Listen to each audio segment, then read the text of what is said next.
Selamat pagi pendengar Radio Republik Indonesia dimanapun Anda berada. Saat ini saya berada di kantor Bupati Kabupaten Sumba Barat Daya. Saya sudah bersama dengan Ibu Oktavia T.S. Lamani. Beliau merupakan Kepala Dinas Pemberdayaan Perempuan dan Anak di Kabupaten Sumba Barat Daya. Selamat pagi Ibu. Pagi Ibu.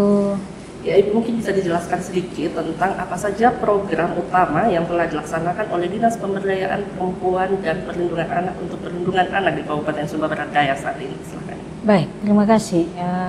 Kami dari DP3A P2KB Kabupaten Sumba Barat Daya kaitan dengan program-program perlindungan terhadap anak, ada beberapa program yang kami sudah lakukan dari tahun ke tahun juga sampai dengan tahun ini. Yang pertama itu program perlindungan perempuan dan anak, ya, antara lain sosialisasi tentang PPA itu sendiri. Karena sosialisasi ini kami sangat rasa penting karena banyak masyarakat juga belum tahu bagaimana caranya ketika anak-anak mengalami korban kekerasan, harus mau lapor di mana, baru bagaimana sikap orang tua terhadap anaknya untuk melindungi anak dari korban kekerasan, karena memang kekerasan lebih banyak juga terjadi dalam rumah tangga. Jadi kita memberikan pencerahan kepada keluarga-keluarga ataupun siapa saja yang kami temukan ketika kami turun, kami menyampaikan sosialisasi. Kemudian yang kedua, pembentukan kelompok aktivis PATBM, itu perlindungan anak terpadu berbasis masyarakat, yang notabene-nya kita berharap ada di desa, dan desa itu menjadi penjurunya supaya anak-anak yang ada di desa juga terlindungi dari korban pelaku-pelaku korban kekerasan. Yang berikut, pendampingan anak dan perempuan korban kekerasan. Ini juga yang kami lakukan setiap tahun. Memang korban kekerasan ini ibaratnya seperti fenomena gunung es juga. Ya, kelihatannya saja di luar dia sedikit, tetapi sesungguhnya di bawah itu sangat banyak karena banyak yang tidak melapor atau belum tahu kalau ada terjadi korban kekerasan, misalnya kekerasan seksual, harusnya lapor di mana, mereka belum tahu itu. Sehingga kami terus berupaya untuk mendampingi anak perempuan dan anak yang mengalami korban kekerasan. Kemudian juga tahun terakhir kemarin di bulan kami sudah melakukan pembentukan UPTD PPA. Kami sangat berharap sekali dengan sudah ada UPTD ini, berarti lebih fokus lagi teman-teman itu melakukan penjangkauan terhadap kasus-kasus korban kekerasan yang notabene-nya belum diketahui. Kemudian juga yang kami juga sudah punya perda terkait dengan Kabupaten Layak Anak. Ini yang menjadi dasar untuk semua pengelolaan kekerasan dan perlindungan di Kabupaten Sumba Barat Daya ini, supaya semua stakeholder yang ada kerja kolaborasi lintas sektor pun, karena perlindungan terhadap perempuan dan anak ini tidak saja menjadi milik Dinas Pemberdayaan Perempuan dan Perlindungan Anak, tetapi juga menjadi tugas dan tanggung jawab lintas sektor yang ada di kabupaten ini.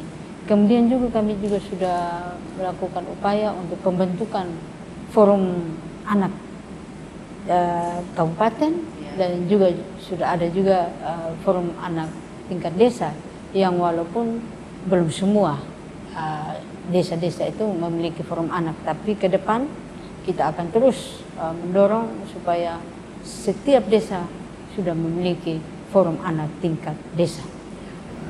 Demikian. Mungkin bisa di-spill sedikit nih bagaimana mekanisme penanganan untuk kasus-kasus kekerasan terhadap anak di Kabupaten Sumba Barat Daya saat ini. Ya, baik. Ya, mekanisme penanganan kasus kekerasan yang pertama tentunya kami menerima aduan atau laporan. Ada secara langsung maupun tidak langsung yang mereka sampaikan. Kalau langsung ada juga yang datang lewat kantor, tapi tidak langsung bisa lewat telepon, ya mereka melaporkan itu. Kemudian kami mengidentifikasi masalah, mana yang perlu dilanjut, mana yang tidak. Kemudian yang berikut, ketika kami sudah mendampingi, terutama macam korban kekerasan itu, pasti kami akan dampingi untuk melaporkan ke Polres terdekat, dalam hal ini Polres Sumba Barat Daya. Kemudian juga dari korban yang didampingi itu tentu kami juga akan memfasilitasi layanan jika perlu dia membutuhkan layanan rujukan, misalnya harus dirujuk visum, misalnya ada visum di rumah sakit, itu kami juga dampingi. Kemudian ketika dia perlu mendapat bantuan hukum, ya kami cari dengan lembaga bantuan hukum yang ada. Kemudian ada juga jika korban ini karena pelaku lebih banyak yang adalah orang di sekitar atau di dalam rumah, tentu anak ini ketika dia sudah mengalami kekerasan, dia tidak mau lagi pulang ke rumah karena dia merasa tidak nyaman di rumahnya sendiri. Sehingga itu kami juga bekerja sama dengan Rumah Aman. Dalam hal ini ada Yayasan Donders yang bersedia untuk membantu kami. Dan yang berikut setelah itu ada penjangkauan korban. Ya, kita turun ke rumah korban, dekati orang tua, menanyakan bagaimana kronologis kejadian-kejadian sampai terjadi kekerasan. Dan yang berikut itu ada rehabilitasi psikososial. Kami juga kerjasama baru-baru dengan Kemen PPA, dalam hal ini ada resiliensi, bagaimana anak ini dipulihkan kembali, kemudian didorong untuk dia walaupun dia mendapatkan menjadi korban, tetap dia harus bangkit, bahwa hidup ini tetap harus dia jalani, tidak bisa dia diam di situ tanpa berbuat apa-apa. Nah, itu mungkin yang mekanisme yang kami lakukan selama ini. Baik pendengar, itu beberapa terkait mekanisme penanganan terhadap perlindungan anak di Kabupaten Sumba Barat Daya, dan berikutnya mungkin ada langkah-langkah yang telah diambil untuk meningkatkan kesadaran masyarakat tentang pentingnya perlindungan anak di Kabupaten Sumba Barat Daya. Ya, tentunya tidak lain tidak bukan terkait dengan masyarakat ini bisa tahu terkait dengan perlindungan anak dan korban kekerasan ini, tentu salah satunya lewat sosialisasi. Kita harus terus menyuarakan ini tanpa bosan-bosan, karena banyak di desa-desa ini dengan pendidikan yang sangat terbatas, orang tua, keluarga juga belum memahami ini, sehingga hadirlah pemerintah lewat kami dinas, lewat teman-teman yang ada di lapangan, penyuluh ataupun pemerhati, kemudian lewat kepala desa pun yang ada di bawah untuk selalu menyuarakan ini lewat sosialisasi yang ada. Kemudian juga kita selalu membuka diri, karena korban perlindungan terhadap perempuan dan anak, khususnya anak ini tidak bisa dilakukan sendiri oleh kami dari dinas, tetapi juga oleh LSM yang ada, sehingga lewat kemitraan yang ada ini kami sangat berterima kasih sekali. Nah, selama ini kami dibantu oleh beberapa yayasan yang ada di Kabupaten Sumba Barat Daya, antara lain itu ada Yayasan Donders, kemudian ada WVI, kemudian ada Yasera, kemudian ada YHS, dan ada juga SCB dan Save the Children. Ini yang bergerak di bidang perlindungan anak, gitu. Baik Ibu, mungkin sejauh ini ada tantangan-tantangan yang dihadapi dalam melaksanakan program tersebut, Ibu? Tantangan pasti banyak. Nama juga yang pertama pasti terkait dengan nafsu besar tetapi tenaga kurang. Ya, kebanyakan itu. Kita punya niat, kita mau menjangkau semua, tetapi ketika kita tidak didanai atau anggaran kita ada tapi kurang, ya otomatis itu menjadi tantangan. Kemudian yang kedua, tantangan juga dari masyarakat itu sendiri atau orang tua dari si korban. Mereka sudah datang melapor anaknya ada mengalami kekerasan, dan kita sudah memfasilitasi, membantu untuk mencari jalan keluar, bahkan sudah mengantar sampai di tingkat yang lebih tinggi dalam penanganan polisi.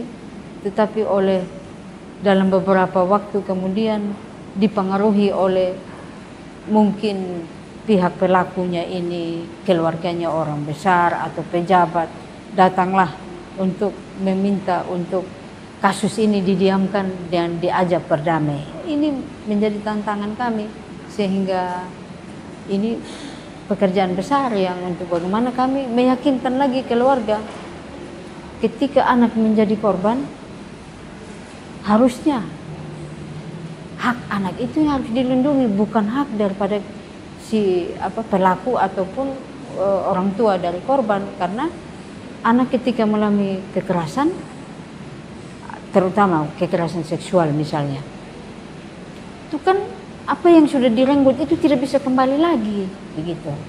Dan itu yang kita harus berikan pemahaman kepada orang tua. Mari kita upayakan, mari kita fokus atau mari kita terus berupaya supaya hak anak kita ini harus dipenuhi, harus dilindungi. Jangan kepentingan orang tua yang sesaat ketika ada damai dapat itu babi atau kambing atau ayam, ya harga diri anak kita selesai sudah sampai di situ. Itu yang kita terus mendorong dan memberikan pencerahan kepada para keluarga. Baik Ibu, terkait dengan kerjasama Ibu, mungkin ada dampak dari program kerjasama antara Sumba Cendekia dan juga Save the Children dengan Kabupaten Sumba Barat Daya, dengan Pemda Kabupaten Sumba Barat Daya dalam program perlindungan anak, baik itu isu perkawinan anak dini dan juga kawin paksa di Kabupaten Sumba Barat Daya. Baik, kami yang pertama tentu kami sangat berterima kasih kepada Sumba Bestari Cendekia untuk kehadirannya selama 10 bulan di Kabupaten Sumba Barat Daya ini, sudah boleh menyiapkan, mendukung semua kegiatan-kegiatan lewat program mereka di Kabupaten Sumba Barat Daya ini.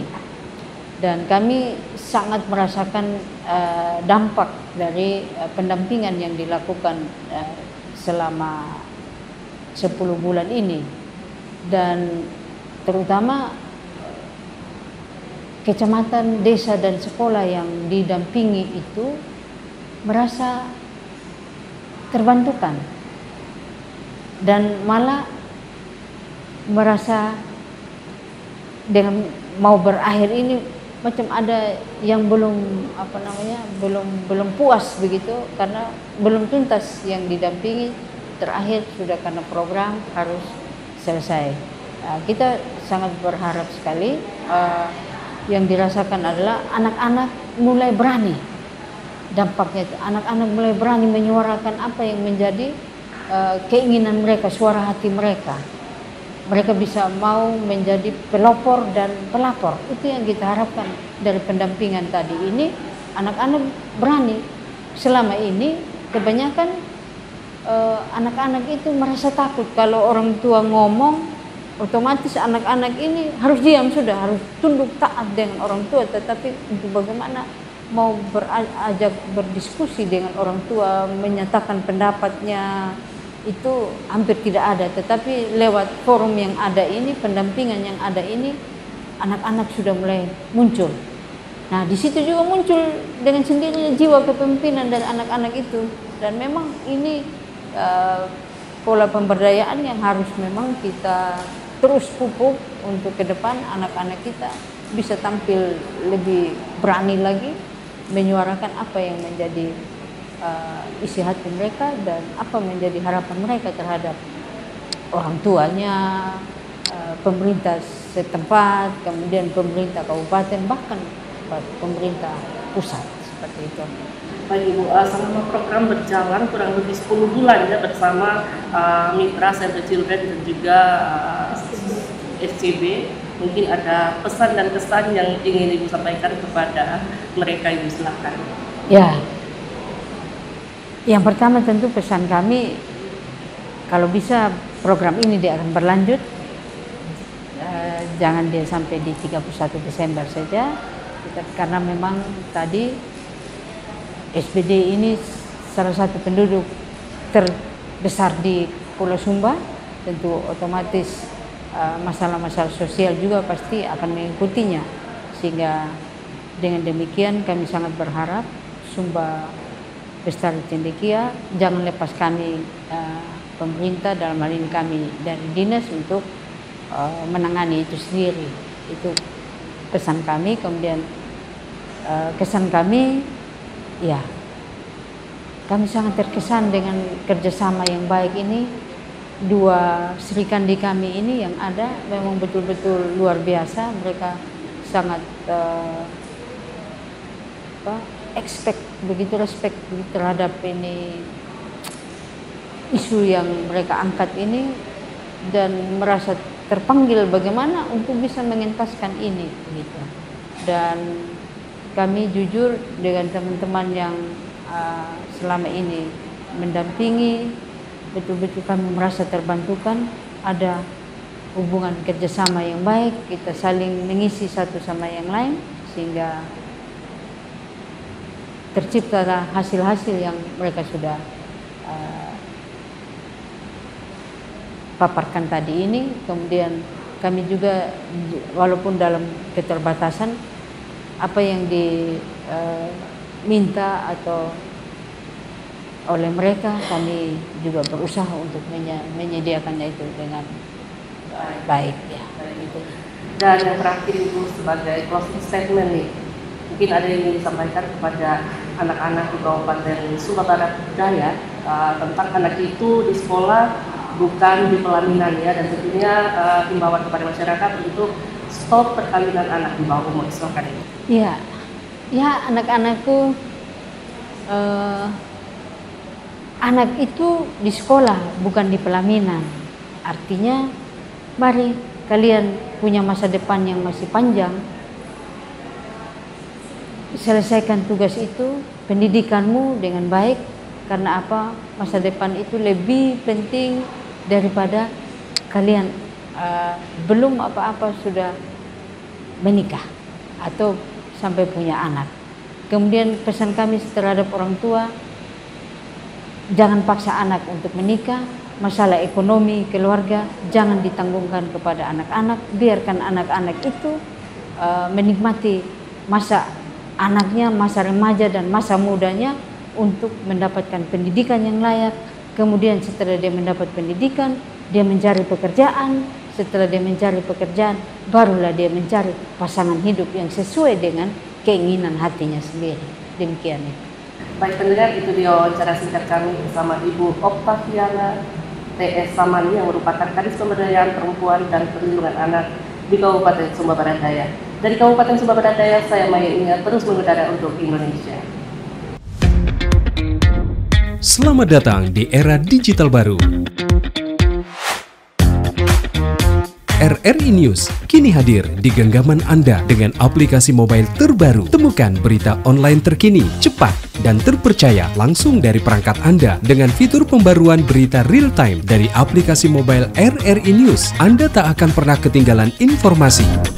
Nikmati kemudahan akses berita nasional dan internasional, berita terpopuler, dan video berita terbaru kapan saja dan di mana saja. Dilengkapi dengan teknologi terkini, aplikasi mobile RRI News memberikan pengalaman membaca yang lebih baik. Dapatkan notifikasi berita penting langsung di layar ponsel Anda. Jelajahi kategori berita yang Anda minati, mulai dari politik, ekonomi, budaya, hingga olahraga. Anda juga bisa berbagi berita penting kepada teman dan keluarga melalui media sosial dan aplikasi pesan, menjaga Anda tetap terhubung dengan dunia di sekitar Anda. Memiliki jaringan lebih dari 80 microsite tersebar dari Sabang sampai Merauke, serta memiliki tren pembaca yang semakin meningkat. RRI News menghadirkan liputan berita terlengkap dan terkini dari seluruh Indonesia. Unduh sekarang di Google Play dan App Store aplikasi mobile RRI News, membawa dunia ke dalam genggaman Anda.